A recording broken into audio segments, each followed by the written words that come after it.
तो हेलो लोगोफोर बरायबाय बड जब इनफो अफिशियल यूट्यूब चेनेलाव आसा खालामो नोंथांमोना गासैबो मोजां दङ बिग आपडेटआ बेनो अग्निपाथ स्कीम एबा tour of duty Indian army नोंथांमोना साख्रि मावनो हासिगोनलाय गोदान स्कीम लन्च खालामबाय बेनो जाबाय Agnipath scheme all India Indian army नोंथांमोना बाहागो लानो हागोन एप्लाइ खालामनानै दा बावैनो बेनि रिलिज जासिगोन नोंथांमोना 4 इयार्स इन्डियान आर्मी साख्रि मावनो हासिगोन 4 इयार्स नाथाय बे 4 इयार्सखौ मानो होदों आरो माबोरै जागोन बेनि माखासे कन्डिशना बेनि सायाव नोंथांमोननो मोननैसो इनफरमेशन लाना फैग्रोबाय जाहाथे नोंथांमोना एडभान्स मिथियो आरो बेनिफ्राय एलिजिबल जानायफोरा अनलाइन खालामनानै एसे इन्डियान आर्मी 4 इयार्स साख्रि मावनो हायो आरो 4 इयार्स मावखांनानै नोंथांमोना लाइफआव मा खामानि मावना जानो बेनि सायावबो मोनसे मोजां आपडेट दङ स' नोंथांमोना भिडिअखौल' जोबजासिम नायलांदो हानाय एसेबां शेयार खालाम जाहाथे बयबो मिथिनानै एप्लाइ खालामनो हायो दाखालि जायफ्रा 10 पास जाबाय नोंथांमोनाबो फंबायमोनाबो बेयाव चान्सखौ मोनगोन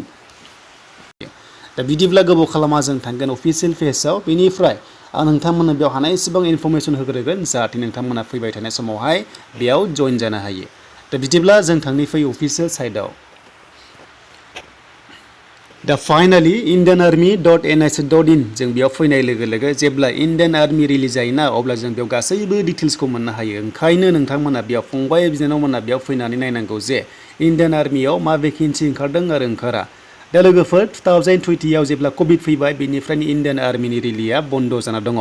मानोना गोबां गेप्स थाबाय आरो बैसोआबो खायसेना बारबाय दा बिनि सायावबो गोबां कमेन्ट्स खालामदों बयबो अल इन्डिया खालामदों नोंथांमोनल' नङा गोबां दुखु मोननो फोरमायदों जायनि बैसोआ जोब्बाय बेनिफ्राय मोनसे बाथ्राया जाहैबाय जायफ्रा इन्डियान आर्मीयाव रिलि खांनानै मेडिकेल जाना दङमोन नोंथांमोनना मा खबर बिनि सायाव दासिमबो जेबो आपडेट गैया किजानि जानो हागौ नोंथांमोनखौहाय थाबैनो एपइन्टमेन्ट होगोन बा नोंथांमोनखौहाय लांनाय जागोन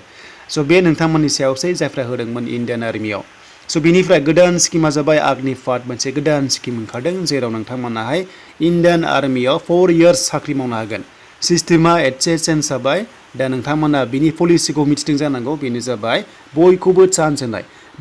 चान्स होनाय एस ए इन्डियान आर्मी स' नोंथांमोना 4 इयार्स साख्रि मावनो मोनगोन बेनिफ्राय नोंथांमोनखौहाय रिटायार खालामगोन एबा नोंथांमोना न'आव फैनांगोन बेनिफ्राय न'आव फैनानै मा खालामनो जागोन बिनि सायावबो नोंथांमोना फिउचार साननांगौ दङ आरो लोगोसे नोंथांमोना स्कप दङ दा बिदिब्ला जों फैनायनि बे आपडेटखौ सोर होदों बबेयाव होदों आरो बे आपडेटखौ होदों इन्डियानि डिफेन्स मिनिस्टार बिथां राजनाथ सिंहआ स' नोंथांमोना एग्जामाव जेब्ला सोंगोन ना हु इज द डिफेन्स मिनिस्टार अफ इन्डिया होनोब्ला थ' नोंथांमोना राजनाथ सिंहखौ होनांगोन अके स' बे मोनसे कुइसन एबा एन्सार जाबाय स' बिदिब्ला जों थांनो फै बिथांनि पेजआव टुइटार एकाउन्टआव दा बेनो जाबाय लोगोफोर डिफेन्स मिनिस्टार राजनाथ सिंह बिथाङा डिफेन्स मिनिस्टार जाबाय सिगाङाव हम मिनिस्टारमोन दायो हम मिनिस्टार होनोब्ला अमित शाह बेनिफ्राय डिफेन्सनि होनोब्ला बे जाबाय राजनाथ सिंह स' बिथाङा टुइटारनि गेजेरजों मोनसे आपडेट होदों गावनियावबो नोंथांमोना प्ले खालामनानै बेयाव नायनो हागोन अग्निपाथनि सोमोन्दै बिथाङा बेयाव बुंदों स' बेखौ दोनथ'नानै जों दानिया नटिसखौ नायथारसै मा लिरदों आरो मा लिराखै स' बिनिफ्राय अग्निपाथआ नैबेनो नै स' नोंथांमोना बेयाव नुनो मोन्दों राजनाथ सिंह बिथाङा टुइट खालामदों आरो बिनिफ्राय बयबो खालामबाय नै बेबादि रोखोमनि दङ मोनसे स्किम लन्च खालामबाय बेनो जाबाय अग्निपाथ स्किम आरो बिनि गेजेरावनो टुर अफ डिउटी नोंथांमोना साख्रि मावनो हागोन इन्डियान आर्मी हिसाबै दा बाथ्राया जाहैबाय मानो 4 इयार्सल' 4 इयार्स होनाया बेनो नोंथांमोनखौहाय बयखौबो इन्डियान आर्मी चान्स होनो लोगोसे खम खरसायावनो बयनोबो साख्रि होनाय दा हमना ला इन्डियान आर्मी मावोब्ला 10 निफ्राय 15 इयार्स हालागै थायो नङा होमबा 15 इयार्स थायो अब्ला गोबां खरसा खालामनांगौ जायो आरो लोगोसे गोबां रां इउज खालामनांगौ जायो दा बेखायनो सर्ट टार्म महरै बेयाव मोनसे गोदान स्किम लन्च खालामदों अग्निपाथ स्किम बेयाव नोंथांमोना बयबो चान्स मोनगोन इन्डियान आर्मी जेरै इजराइलावहाय 5 इयार्सनि थाखाय इन्डियान आर्मी बादि गावसिनि सल्जाराव थांथारनांगौ जेला मोनसे रुल्स दङमोन थिग बेबादिनो इन्डियान आर्मियावबो नोंथांमोननो मोनसे स्कप होदों जे जायनि इन्टारेस्टेड दङ नोंथांमोना बेयाव इन्टारभिउ होनो हागोन आरो नोंथांमोना देश सेवा खालामनो हागोन S A Indian army 4 years बाथ्राखौ नोंथांमोना मिथिबाय बिनिफ्राय दानिया बेवहाय मा केरियार दङ एबा गैया बेनि सायावबो नोंथांमोना सोंगोन गासैबो रुल्सआ इन्डियान आर्मीजों सेम थागोन इन्डियान आर्मीयाव जेरै सेलेक्सन खालामो बेबादिनो गासैबो सेम थागोन नाथाय अनलि 4 इयार्सल' थागोन नोंथांमोननि साख्रिया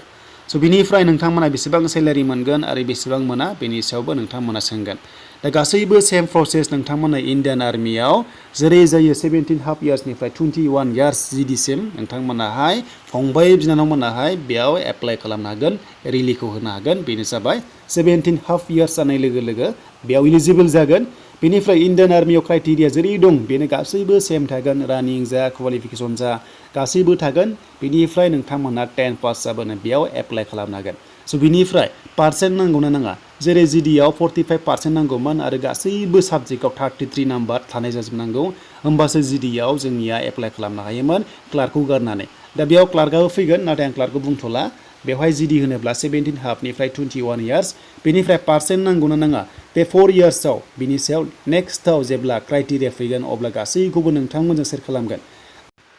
दा माब्ला अनलाइन जागोन बिनि सायाव दासिमबो आपडेट गैया दा सेलारि होनाय लोगो लोगो इण्डियान आर्मियाव जेरै मोनो थिग बेबादि गासैबो सेम प्रसेस मोनगोन मात्र नोंथांमोना पेन्सन मोननाय नङा आरो बे सेलारिनिफ्रायनो एसे दाननानै नोंथांमोना जेब्ला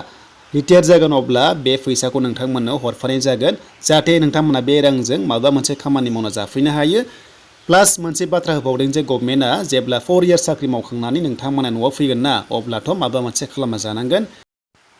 दा बेखायनो लोगोफोर बे अग्निपाथ स्किमनि थ्रुयैहाय गभर्नमेन्टजों स्टेट गभर्नमेन्ट जायखिजाया सेन्ट्रेल गभर्नमेन्टजों मोनसे सावरायलायनाय जागासिनो दं होनना बुंदों निउसावहाय आरो बेनो जाबाय नोंथांमोना फिउचार स्कप मोननाय बायदि माबा मोनसे जब मोनफैनाय बायदि जेरैहाय हमना ला आसाम पुलिसाव हाबनो हाफैनाय बा नोंथांमोनाहाय गुबुन गुबुन जबाव हाबनो हाफैनाय स' बिनि सायाव माबा मोनसे एप्लिकेसन एबा रायलायनायनि गेजेरजोंहाय नोंथांमोना फिउचार स्कप मोनबावगोनसो दा बेखायनो नोंथांमोना बे चान्सखौ नागारनांला सेलारिया नोंथांमोननिया 39,000निफ्राय स्टार्ट जागोन फार्स्टआवनो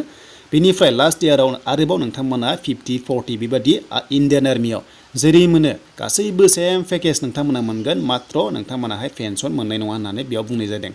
दा नेथ'दो एप्लाइआ माला जायो आं डिटेल्सखौ लाना फैबावगोन हानाय एसेबां नोंथांमोननो इनफरमेसन लाबोगोन जाहाथे बयबो जायफ्रानोखि 10 पास जाबाय नोंथांमोना बे 4 इयार्स इण्डियान आर्मियावहाय बाहागो लानो हानाय बायदि दा बेनि सोमोन्दै latest update Agnipath scheme tour of duty नोंथांमोननिया आरो लोगोसे बैसो होनोब्ला 17 हाफनिफ्राय 21 इयार्स इण्डियान आर्मियाव जेरै दं बेबायदि आरो बारायनोबो हागौ जेब्ला बारायगोन स' नोंथांमोनाहाय आपडेटखौ नेक्स्टआव लाना फैबावगोन